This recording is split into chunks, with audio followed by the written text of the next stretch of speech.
지난 주일 우리 골로새서 2장 6, 7절 같은 본문 말씀 가지고 넘침의 신앙생활이라는 제목으로 생각을 했습니다. 턱걸이 신앙을 좀 벗어나서 넘침의 신앙으로 마음껏 행복을 누리는 그런 신앙생활을 하자고 말씀을 드렸습니다. 그러면 이 넘침의 신앙생활은 어떤 모습으로 나타날까 하는 질문이 생깁니다. 충성과 헌신으로 나타날 수 있습니다. 전도와 선교로 나타날 수 있습니다. 봉사와 이웃사랑으로 나타날 수 있습니다. 뜨거운 예배와 뜨거운 찬양으로 나타날 수 있습니다.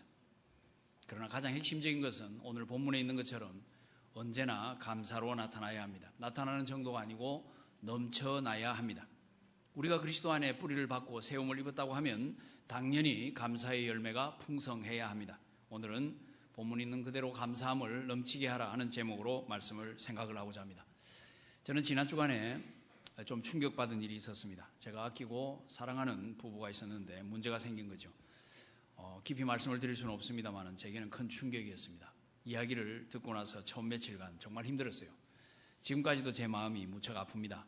기도하면서 그 부부가 생각이 났는데 그때 제가 그 문제를 생각하면서 하나님 앞에 질문을 했습니다. 하나님, 이럴 때는 뭐라고 감사를 해야 합니까? 죄송하지만 아무리 생각해도 감사할 이유가 제 머릿속에 떠오르지가 않더라고요.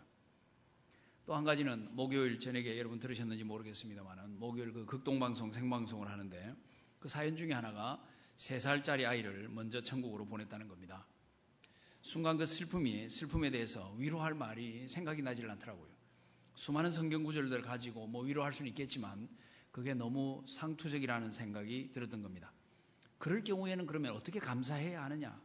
범사에 감사하는 것이 하나님의 뜻인데 어떻게 하나님의 뜻을 따를까 하는 질문이 계속해서 저를 사로잡았습니다. 그래서 제가 이 본문의 마지막 부분 감사함을 넘치게 하라는 이것을 계속 생각하게 되었습니다. 가만히 있어도 버티기 힘든 상황인데 어떻게 감사함을 넘치게 할 수 있느냐는 질문이죠. 저는 이 본문 앞에서 마음이 무거웠습니다. 그럼에도 불구하고 저나 여러분이나 우리는 언제나 이 본문 앞에 서야 합니다. 특히 1년의 전반부가 끝나고 후반부가 시작되는 이 맥주 감사의 날에 이 말씀이 우리에게 도전이 되기를 바랍니다. 어쨌든 우리는 이 말씀을 아멘으로 받아야 합니다. 결론부터 말씀을 드린다고 하면 이 말씀을 주신 하나님의 깊은 뜻이 있을 겁니다. 우리가 그 깊은 뜻을 이해하지 못할지라도 결국에는 모든 것이 합력하여 선을 이루게 될 것입니다. 우리가 하나님의 뜻을 겸손히 받아들이면 결국에는 더 크고 더 놀랍고 더 영광스러운 것을 예비해 두신 하나님을 만나게 될 것입니다. 저 자신에게나 이 설교를 듣는 여러분 모두에게나 그 축복을 반드시 누리게 되기를 바랍니다. 그래서 넘침의 신앙생활, 감사함이 넘치는 신앙생활 할 수 있게 되기를 바랍니다. 우선 우리의 신앙이 예수 그리스도께 뿌리를 받고 세움을 입는다면 감사가 넘치는 것이 정상입니다. 감사가 넘칠 조건이 그만큼 많기 때문입니다. 그 조건을 더 많이 발견해서 고백하면 그런 생활이 가능해지죠. 이런 부분에 대해서는 지난 주일 좀 언급을 했기 때문에 더 이상 말씀드리지 않습니다. 자, 감사가 넘친다는 것은 또 어떤 의미입니까? 생의 모든 그 넓은 영역에서 하나님과의 관계가 잘 정립이 되어 있다는 뜻입니다. 그렇기 때문에 눈에 보이는 모든 것이 하나님의 은혜라고 생각할 수 있고 그에 따라서 감사할 수 있습니다. 이것은 다시 말하면 믿음이 올바른 궤도에 올라섰다는 뜻입니다. 그래서 하나님의 섭리가 믿어지는 것이죠. 지금의 상황은 어렵지만 나를 사랑하시는 하나님이시니까, 우리를 사랑하시는 하나님이시니까 반드시 좋은 결과로 열매 맺게 하실 것이다, 이렇게 믿을 수가 있습니다. 신약 성경을 보면 감사의 내용이 여러 가지가 있습니다. 바울의 서신 초두에는 언제나 감사의 말이 나옵니다. 그러나 제가 가장 먼저 주목하고 싶은 것이 식사감사입니다. 식사감사, 너무나도 익숙하고 시시해 보이기까지 합니다. 그러나 이것은 우리가 하나님께 내 생존을 의지하고 있다는 표현입니다. 일용할 양식을 주십시오. 이 기도도 그러한 표현입니다. 그러한 믿음이 없으면 식사감사는 아주 유치하고 답답하고 고리타분해 보일 수가 있습니다. 재미있는 이야기를 읽었는데요. 경건한 농부가 있었습니다. 그 동네에 유명한 신사 한 분이 있었는데 모셔서 저녁 식사를 하게 되었습니다. 농부는 자기 집에서 늘 하던 대로 오신 손님에게 감사 기도를 부탁을 드렸습니다. 그런데 그 오신 손님 신사가 비웃음을 띠면서 이렇게 말했습니다.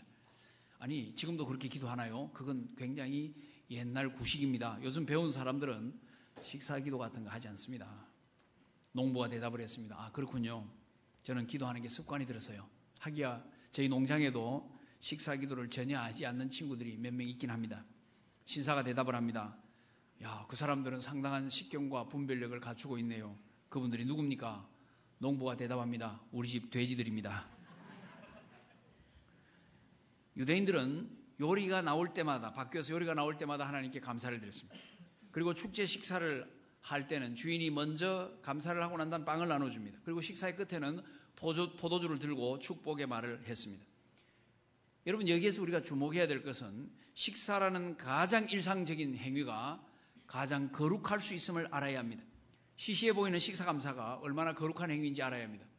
사실 우리가 오늘 참여한 성찬도 먹는 것과 마시는 것입니다.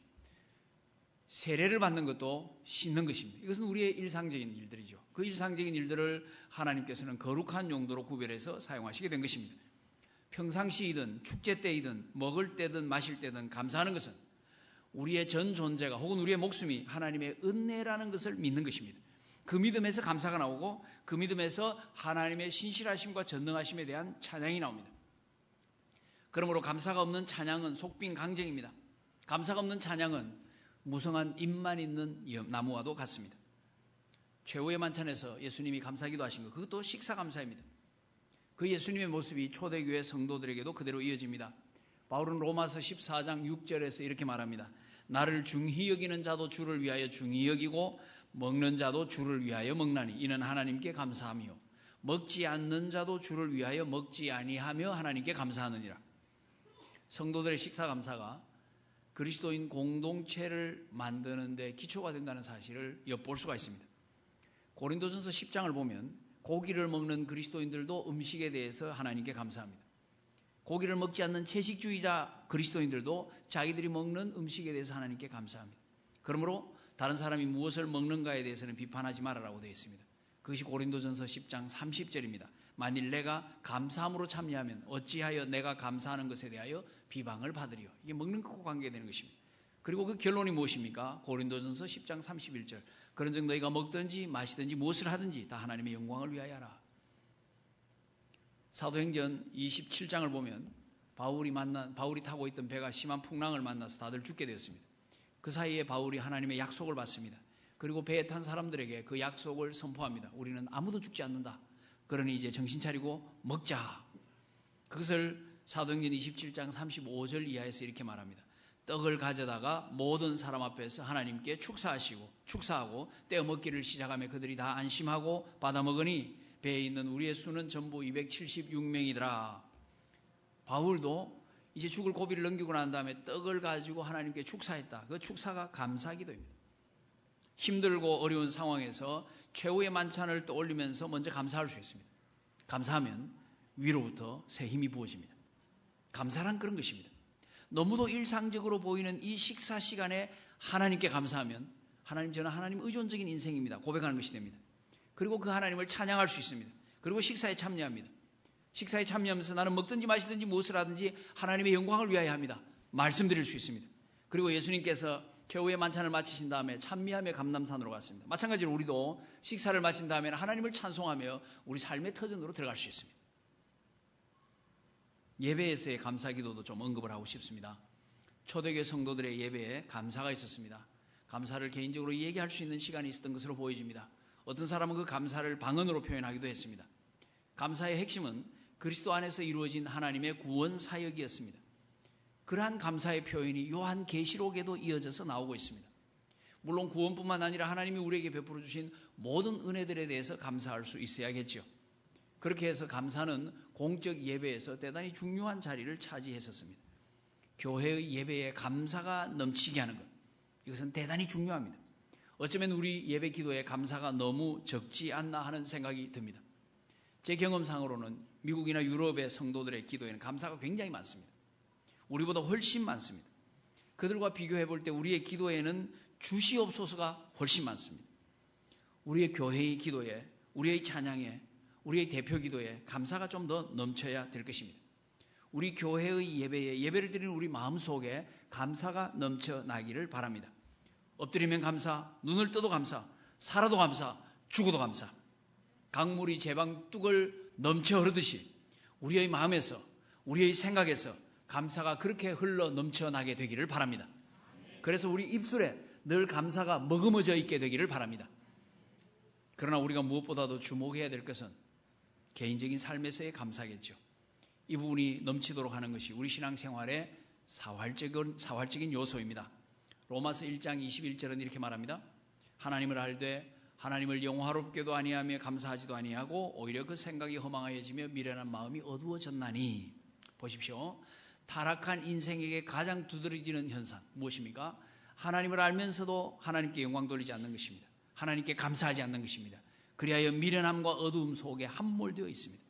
그래서 사도 바울은 그리스도인들이 입으로 감사하는 말을 해야 된다고 권면합니다. 에베소서 5장 4절입니다. 누추함과 어리석은 말이나 희롱의 말을 하지 말고 오히려 감사하는 말을 하라. 우리는 까딱 잘못하면 감사보다는 불평을, 찬양보다는 원망의 말을 쏟아내기 쉽습니다. 옛날 광야의 이스라엘을 한번 떠올려 보십시오. 그들은 기적적으로 홍해를 가르고 건넜습니다. 그들은 기적적으로 마라에서 쓴물을 달게 만들어 마셨습니다. 그들은 날마다 기적의 양식 만나를 먹었습니다. 하나님은 기적적으로 반석을 가르시고 생수를 주셨습니다. 하나님은 기적적으로 아말렉에 대한 승리를 주셨습니다. 기적은 그들에게 일상생활이었습니다. 그 정도라면 날마다 시간마다 감사가 넘쳐야 합니다. 기적이 일상인 만큼 감사도 일상이라야 합니다. 하나님의 능력에 대한 찬양이 넘쳐야 합니다. 그러나 그들은 계속해서 하나님을 거역했습니다. 모세에게 불평했습니다. 그들의 광야 생활은 원망과 불순종의 연속이었습니다. 이러한 일은 말세를 당한 우리를 위하여 경계로 기록이 됐습니다.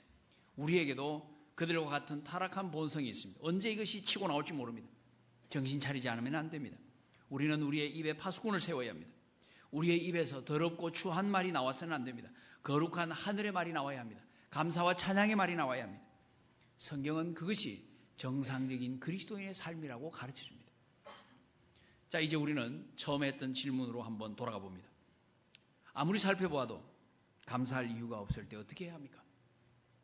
감사할 거리가 전혀 보이지 않을 때도 감사함이 넘치게 하라는 이 말씀은 유효한 겁니까? 아니면 도저히 감사할 수 없다고 솔직하게 고백하고 털고 일어서야 합니까? 여기서 우리는 신앙적인 선택을 해야 합니다. 현실을 보면서 감사하기를 포기할지, 아니면 현실 너머를 보면서 감사를 넘치게 할지 결정해야 합니다. 일단 답부터 말씀드리면 신앙생활은 현실 너머를 보는 것입니다. 현실에서는 보이지 않는 희망도 현실 너머에는 있습니다. 그것을 믿는 것이 우리의 믿음입니다. 다른 사람들은 그런 말을 하면 비웃을 수도 있습니다. 그럼에도 불구하고 현실 너머를 보는 것이 믿음입니다. 그러한 믿음이 우리 마음속에 감사를 만들어냅니다.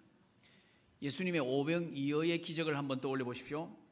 예수님은 떡을 나누시기 전에 하늘을 우러러 축사하셨습니다. 이 축사가 곧 감사입니다. 이때 예수님의 상황을 한번 생각해 보십시오. 여자와 아이 외에 5,000명입니다. 전체 인원이 10,000명이 넘습니다. 떡은 5개뿐입니다. 물고기도 조그마한 것 2마리뿐입니다.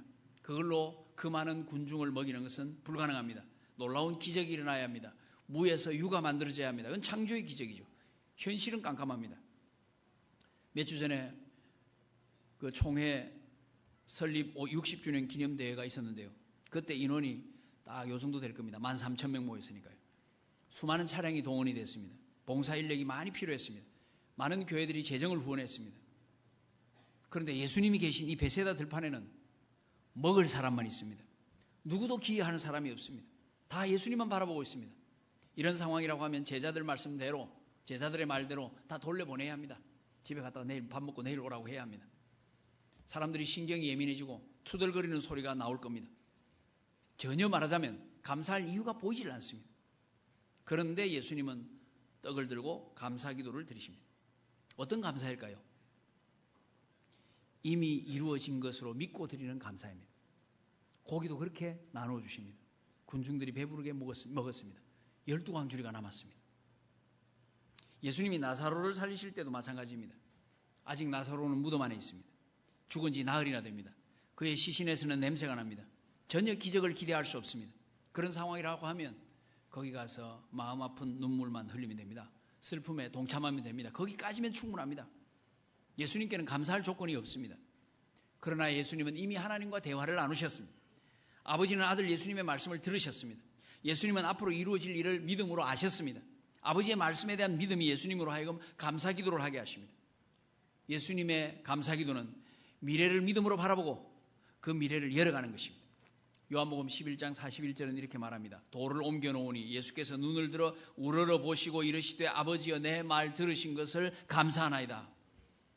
믿음은 이와 같이 미래를 확신하면서 감사하는 것입니다. 그러고 난 다음에 나사로야 나오라 큰 소리로 부르십니다. 나사로가 나옵니다. 아직도 수족을 동여매고 있습니다. 예수님이 말씀하십니다. 풀어놓아 다니게 하라. 그걸로 나사로의 제2 인생이 시작이 되었습니다. 인간이 상상할 수 없는 기적이 일어났습니다. 그 기적이 일어나기 전에 이미 예수님은 감사의 기도를 올리셨던 겁니다. 저는 요즘 골리앗이 없었으면 어떻게 됐을까 하는 생각에 희죽희죽 웃을 때가 있습니다. 지난번 경로대학 종강 예배 때도 제가 이 설교를 했습니다. 골리앗이 등장했습니다. 이스라엘에게는 재앙이었죠. 골리앗은 이스라엘 군대를 압도했습니다. 오금이 저리도록 만들었습니다. 사기와 투지를 완전히 빼앗아가 버렸습니다. 골리앗이 여러분 40일 동안 아침 저녁으로 등장을 했습니다. 사울과 이스라엘이 그 시간 동안 내 벌벌 떨고만 있었습니다. 사울 왕과 이스라엘 군인들이 아마 이렇게 말했을 것 같아요. 골리앗만 없어도 한판 붙어볼 텐데 저놈의 골리앗은 아침 저녁으로 등장하네. 왜 우리 편에는 골리앗 같은 장수가 없는가? 그랬을 겁니다. 그런데 다윗은 신앙적인 관점에서 바라보죠. 우리 모두 그 후의 이야기는 잘 압니다. 골리앗은 다윗의 등용 무대였습니다. 어쩌면 훗날 다윗은 그때를 돌이켜보면서 회심의 미소를 지었을지 모르겠습니다. 골리앗 덕에 내가 스타가 되었지. 그렇습니다. 골리앗이 없었으면 다윗 같은 걸출한 스타가 어떤 식으로 탄생을 했을까요? 골리앗이 없었다면 다윗의 인생이 어떻게 되었을지 모를 일입니다. 훌륭한 목동으로 그냥 거기서 살았을지도 모를 일이죠. 다윗의 이름이 성경에 남아 있었을지도 모를 일입니다. 그러므로 우리 앞에 있는 골리앗은 우리가 스타 될 수 있는 뜀틀입니다. 힘들고 어려운 일들, 우리가 딛고 설 수 있는 축복의 발판이 될 수 있습니다. 그렇다면 어떠한 상황에서도 감사할 수 있지 않을까요? 골리앗은 넘을 수 없는 큰 산이었습니다. 그러나 다윗의 돌멩이 하나에 그 큰 산이 무너져 내리고 말았습니다. 스룹바벨에게는 성전 건축이 큰 산이었습니다. 그러나 하나님은 그에게 말씀하십니다. 큰 산아 네가 무엇이냐? 네가 스룹바벨 앞에서 평지가 되리라. 성전 건축에 큰 산이 없었다면 스룹바벨이 어떤 일을 했을지 어떤 복을 받았을지 모를 일입니다. 그의 이름이 성경에 남아있었을지도 모를 일입니다. 그의 앞에 있었던 큰 산은 왜 있었습니까? 평지되기 위하여 있었던 것입니다. 욥의 경우도 우리가 생각해 볼 수 있죠. 만약 욥이 고난을 당하지 않았다면 우리가 욥의 이름을 기억할 수 있을까요? 그는 부유하게 살았던 한 인물이었을 뿐이지 믿음의 모본으로 우리에게 이름을 남기지는 않았을 겁니다. 그는 재물을 잃었습니다. 건강을 잃었습니다. 자식 10명 다 잃었습니다. 그래서 너무도 비통했습니다. 하지만 입으로 죄를 범하지 않았습니다. 그 결과 그는 회복이 되었습니다. 갑절의 축복을 받았습니다. 그렇게 해서 그의 이름, 욥이라는 이름은 고난당하는 오고 오는 세대의 모든 사람에게 위로의 대명사가 되었습니다. 아브라함이 이삭을 바쳤다. 그 시험을 만약에 받지 않았다고 하면 여호와 이레라는 단어가 생겨났을까 하는 생각이 듭니다. 그가 받은 시험은 결국 그의 축복을 위한 것이었습니다. 뿐만 아니라 그가 받은 시험을 생각하면서 수많은 사람들이 위로와 새 힘을 얻습니다. 여호와 이레일 거야 하면서 그 어려움을 견뎌나갑니다. 그들의 어려움은 그렇게 쓰임을 받았습니다. 우리는 관점을 바꾸어야 합니다. 믿음의 관점을 가져야 합니다. 아무리 앞이 깜깜하고 어려워도 관점만 바꾸면 그것이 감사의 조건이 될 수 있습니다. 그것이 예수 안에 믿음으로 뿌리내린 사람의 반응이라야 합니다. 한 번은 인도의 한 나병 환자가 이렇게 기도했다고 합니다. 나는 하나님께서 나에게 나병 주신 것을 감사드립니다. 왜냐하면 나병 때문에 다른 나병 환자들을 하나님 앞으로 인도할 수 있었기 때문입니다. 그는 자기 나병을 하나님의 구원 계획을 이루는 거룩한 도구로 보았던 것입니다. 관점의 변화가 인생의 변화를 가져옵니다. 자칫 불평으로 보낼 뻔한 인생을 한숨과 탄식으로 보낼 뻔한 인생을 감사가 넘치는 인생, 찬양이 넘치는 인생, 기쁨이 넘치는 인생으로 바꾸어주는 것입니다. 그래서 야고보서 1장 2절은 이렇게 말합니다. 내 형제들아 너희가 여러 가지 시험을 만나거든 온전히 기쁘게 여기라. 온전히 기쁘게 여기라. 쉬운 번역에서는 더할 나위 없이 기쁘게 생각하라 이렇게 되어 있습니다. 이것을 다음과 같이 말해볼 수 있습니다. 당신이 져야 하는 무거운 십자가들 대신 당신이 받은 축복을 세어보십시오. 당신이 잃은 것 대신 얻은 것들을 세어보십시오. 당신이 입은 화 대신 기쁜 일들을 세어보십시오. 당신의 원수의 숫자 대신 친구의 숫자를 세어보십시오. 당신의 눈물 대신 웃음을 헤아려 보십시오. 당신의 두려움 대신 용기를 세워보십시오. 당신의 흉년 대신 누린 풍년을 세워보십시오. 당신의 부와 가난 대신 당신의 건강을 세워보십시오. 그리고 당신 자신 대신 하나님을 의지하십시오. 그렇게 바꾸시길 바랍니다. 찰스 디킨스 아시죠? 그분이 이런 말을 했답니다. 우리가 해마다 추수감사절 하루를 지키는데 그럴 게 아니라 364일을 지켜야 한다. 대신 추수감사절 하루는 불평과 원망에 사용하자. 나머지 364일은 날마다 하나님의 축복에 대하여 감사하자. 불평은 하루만 해도 족합니다. 그러나 감사는 364일 다 해도 모자랍니다. 이것이 넘치는 감사의 생활입니다. 저나 여러분이나 살다 보면 충격도 받고 좌절도 경험하죠. 그러나 여전히 수많은 감사의 조건들이 내 주위에는 그대로 있습니다. 내가 슬퍼할 때도 여전히 내 주변에는 기쁜 일들이 많이 있습니다. 내가 좌절할 때도 여전히 내 주위에는 희망 가득한 일들이 많이 있습니다. 현재의 큰 산이 내 앞길을 가로막고 있어도 산 너머에는 평지가 나를 기다리고 있습니다. 그러므로 우리는 과거에 베푸신 하나님의 일들, 미래에 베푸실 하나님의 일들, 그것들을 생각하면서 현재를 감사가 넘치는 생활로 바꾸어갈 수 있습니다. 앞으로도 저와 여러분의 삶에 어떠한 비바람이 몰아닥칠지 모릅니다. 위로의 말을 찾기도 힘들고 감사의 조건을 찾기 힘들 때도 분명히 있을 겁니다. 그래도 분명한 것은 여전히 하나님의 능력은 변함이 없습니다. 여전히 하나님은 우리를 돌아보십니다. 여전히 하나님은 큰 산을 평지로 바꾸어 주신다고 약속하시고 그 약속은 유효합니다. 그러므로 우리는 예수님처럼 앞당겨 감사할 수 있습니다. 앞당겨 감사하는 사람에게는 모든 것이 감사의 조건이 될 수가 있습니다. 감사의 조건이 되지 않아 보이는 것조차도 미래를 생각하면서 우리는 감사할 수 있습니다. 그렇게 관점을 바꾸면 감사함이 넘치게 될 수 있습니다. 또 힘든 일 그 외에 우리 주위에는 여전히 감사할 거리들이 넘쳐나고 있습니다. 그것을 눈을 떠서 보시기를 바랍니다. 감사함을 넘치게 하라. 그렇게 살아가는 복된 성도들 다 되시기를 주님의 이름으로 축원합니다.